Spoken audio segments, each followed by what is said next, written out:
that brings me to my question. My question was, is it the wisest decision to be picking up the Ling, realizing that the Kufra was already picked up by Rrq Hoshi? That's a bold pick. So I guess what they're saying, we don't care. You have a Kufra. Nah, let me let me just put it up there and Just raise the posterior, man. Exactly. That's what you're expecting to do. Raise your posterior, call me daddy. Let's jump right into this game. One of these teams are going to be making up into the upper bracket. The others will be dropped down to the lower. It's Rrq Hoshi up against RSG Singapore.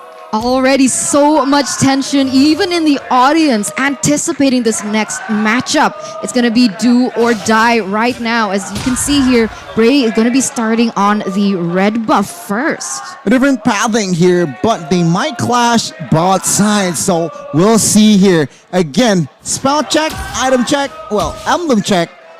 Nothing too Out of the ordinary. out of the ordinary, yeah. Yep. I think in this particular situation, even Diablo understands that he wants to get as many trades as possible. So taking the Avarice in the laning phase against the Lapu Lapu is great. And forcing R7 to flicker, even better. Ooh, wow, that's huge right now. R7 already caught quite low here. Diablo seems to be very dominating that lane on the glue, but here we go. We saw that Bray on the lane. He decided with the Assassin emblem, so expect a lot of showdowns happening as he's going to go in very aggressive in that playstyle. Yep, and here we go. I mean, when we looked at the keys to victories the last time, Rrq needed to look for those hard initiators, and I mean, that's what we see within on this Kufra. Let's see if they can control the tempo as much as they want, because RSG, even though they don't necessarily need to fight, they can go for split pushes if they want to. They have a very mobile comp with Bray and Lolzy already on two of the most mobile heroes in the game. Yeah, they need to somehow extract the split push potential from this Ling, indeed. But I do want to note this. RSG, they can step up the gas. Remember, they have Cho, they have Ling.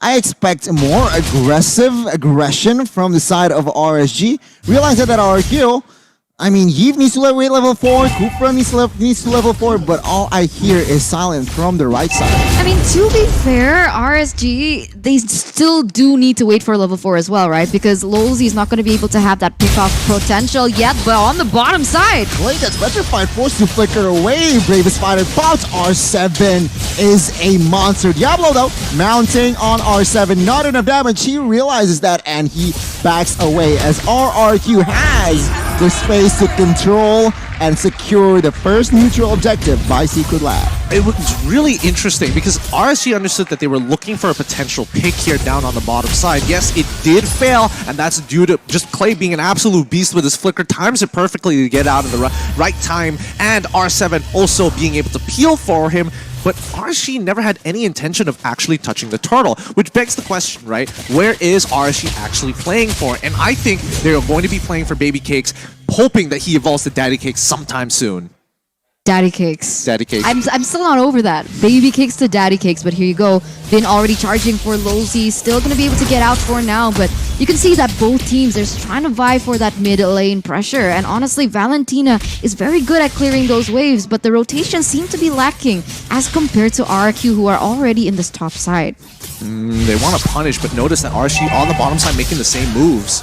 Oh, Lolzy gets caught here. Tyrant's Rage and Revenge connecting, but not enough damage. Lolzy taking that, even he holds the flicker, but bot side 2v1 now. Real Revelation pops Bravest Spider. R7 flickers away, and no casualties for the first 3 minutes. This is how RSG strives, right? They are reading the map really well. Rrq is trying to make some moves on their side, but the defense coming out from the Singaporeans, impeccable. Oh, Lolzy trying to find the right Jekundo. Oh, flickers to the wrong side. Bray, time to play. Real Revelation in the backside, too far off. And now we can see here 1 man, and that is Diablo. Gets taken down in the hands of Karrie. I agree with you. Like, everything that's been happening right now up until this point, it's so low kill. Everyone is just trying to play that macro game, and it seems like both of them are trying to read out one another. It seems apparent that in this 4th minute, RRQ leading with 1 kill, but for the most part, it doesn't really matter as now RSG, they're already looking and vying to get to that next neutral objective, which is this turtle, and this is when the clash comes to fruition. And you can tell that RRQ actually want to contest for this. They're posturing themselves ready to collapse on RRQ, looking for their rotations and cutting them halfway through.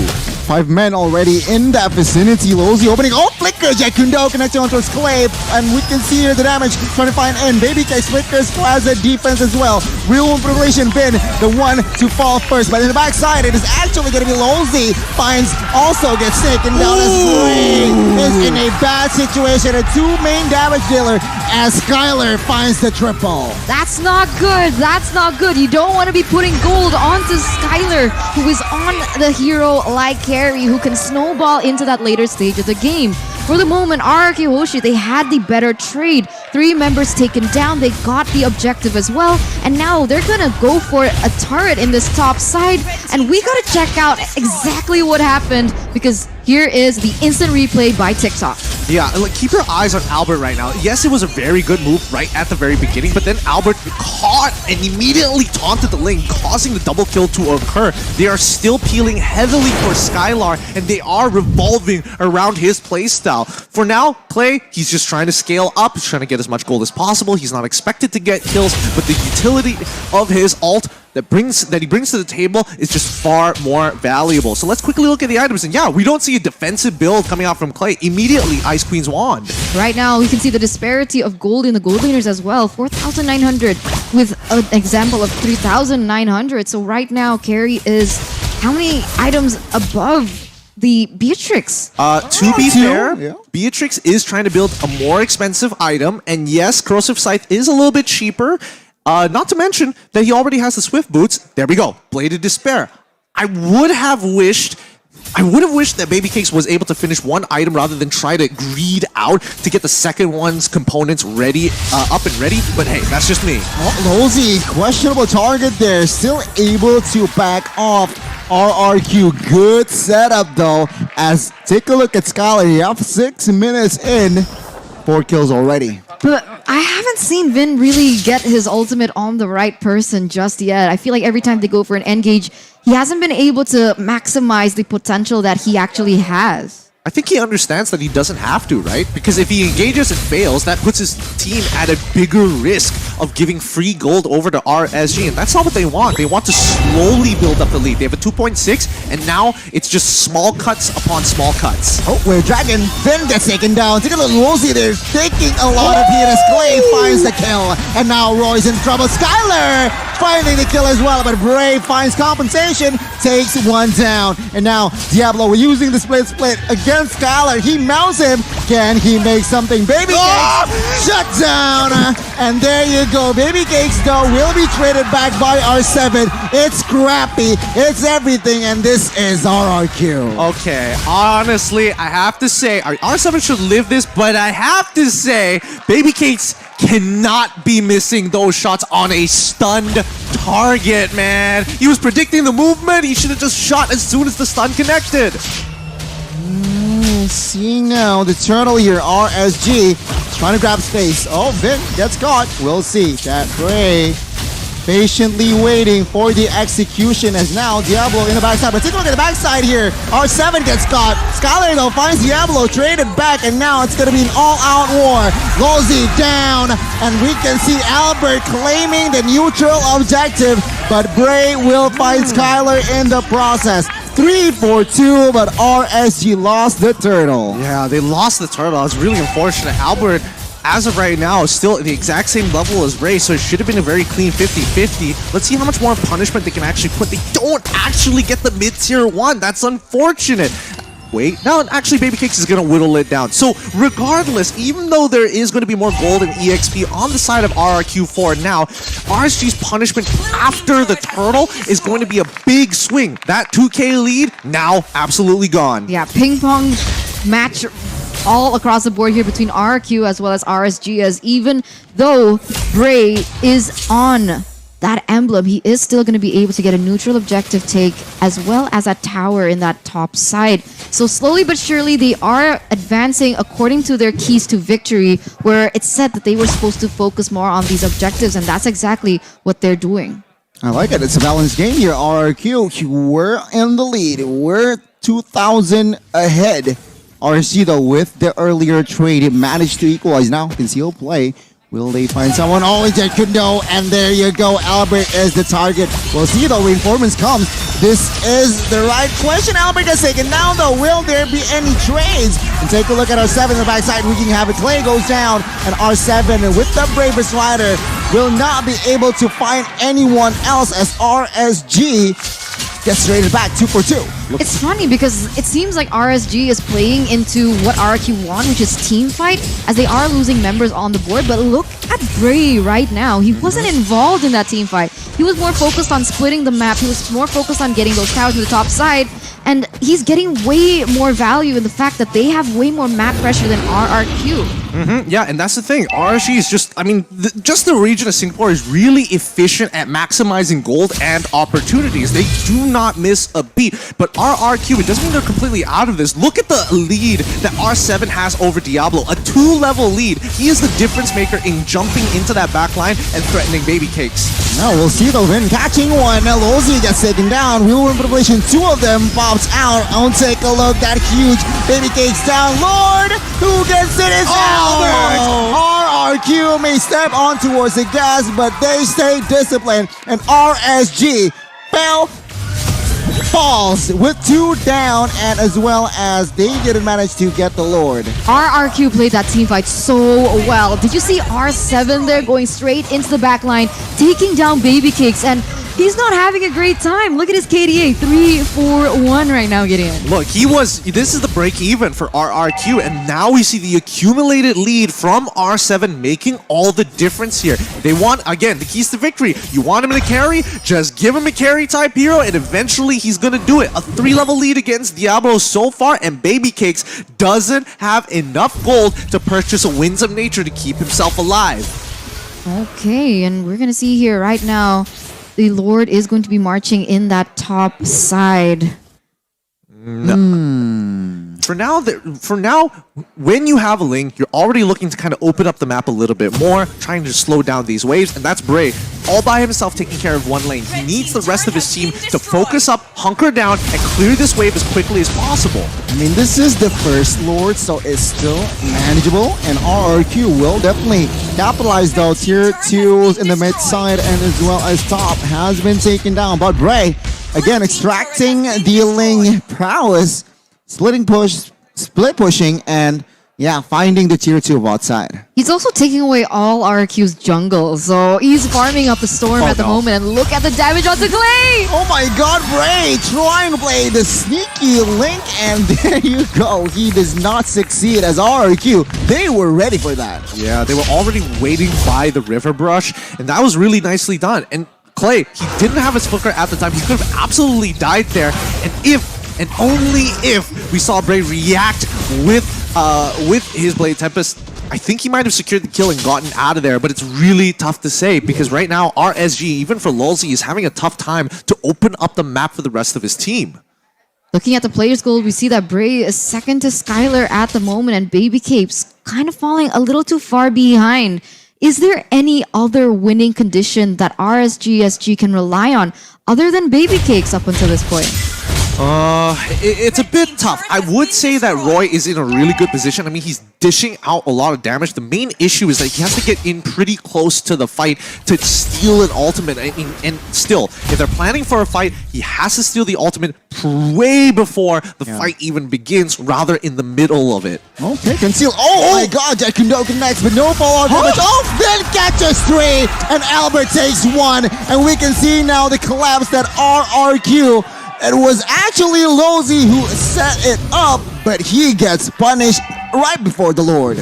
Man, and all the while, Bray's just chilling in this bottom side. Rrq, are they aware of this, or are they gonna go straight for the Lord? This could still be a little tough here. Bray is level 15 to Owler's level 15. They are moving around trying to open up the map to make sure they know exactly where Ling could possibly be. He didn't show up bottom side, so here we go. A possible steal? No. Is RRQ going to attempt it? Bray. Nah, too late. Way too late. Bray unable to do anything, and he doesn't even have his purple buff, so it's just not worth it. Yeah, a little bit too late to the party, and even Diablo stole the purple buff by accident.